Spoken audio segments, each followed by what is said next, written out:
انتہائی قابل قدر معزز سامعین،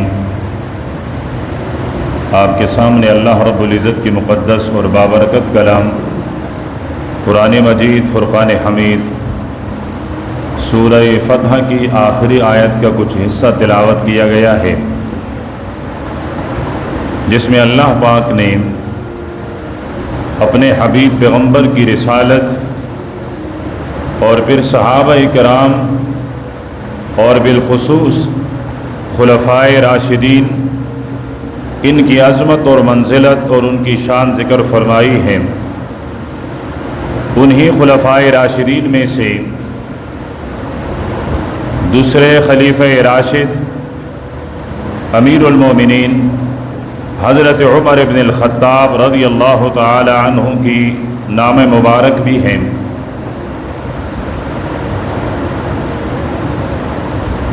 دنیا کا شاید کوئی ایسا بچہ، کوئی ایسا جوان، کوئی ایسا بوڑھا، کوئی ایسا مرد، کوئی ایسا خاتون جو حضرت عمر رضی اللہ تعالی عنہ کی جلالت شان سے واقف نہ ہو،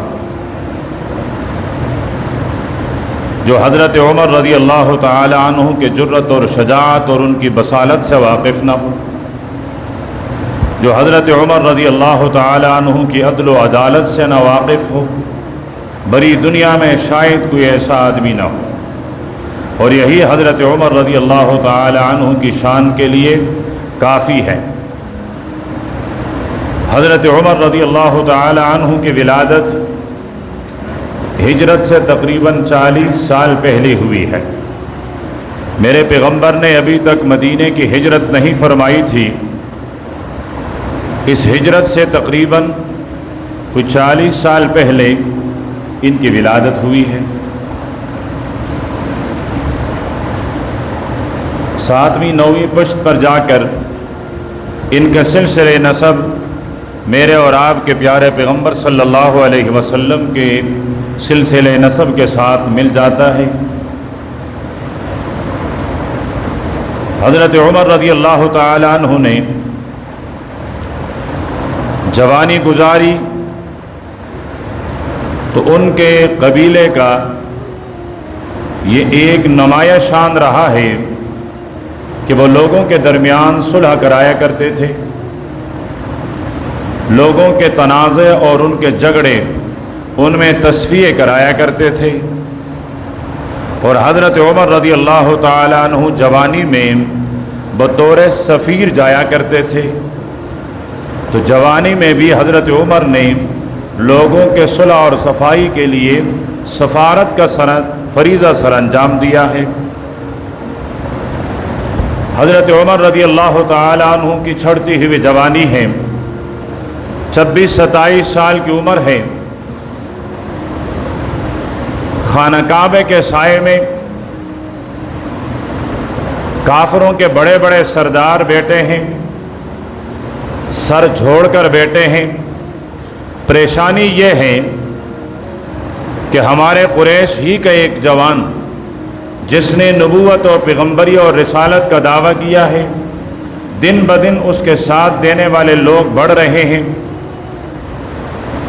ہماری کفر کی دنیا گٹ اور مٹ رہی ہے۔ واحد حل یہی ہے کہ اس نوجوان کا صفایا کیا جائے، اور جو بھی اس کام کے لیے تیار ہوگا، اگر وہ عرب کی سب سے حسین عورت کا تمنا اور اس کی طلب کریں تو وہ اس کے حوالے کی جائے، اگر وہ مال و زر کا طلبگار ہو تو اس کو اس کے خواہش کے مطابق مال و دولت دی جائے، یہاں تک کہ اگر وہ مال کا مطالبہ کریں تو ہم انعام کے طور پر 100 اونٹ دے دیں گے۔ عمر نے یہ بات سنی، چل پڑے کہ کیوں نہ یہ کام میں ہی انجام دے دوں۔ حضرت عمر کو کیا معلوم تھا کہ جس صبح کے اجالے میں خانہ کعبہ کے سائے میں جس پیغمبر کے صفایا کا منصوبہ بنایا جا رہا ہے، اس سے گزشتہ رات اسی خانہ کعبہ کے سائے میں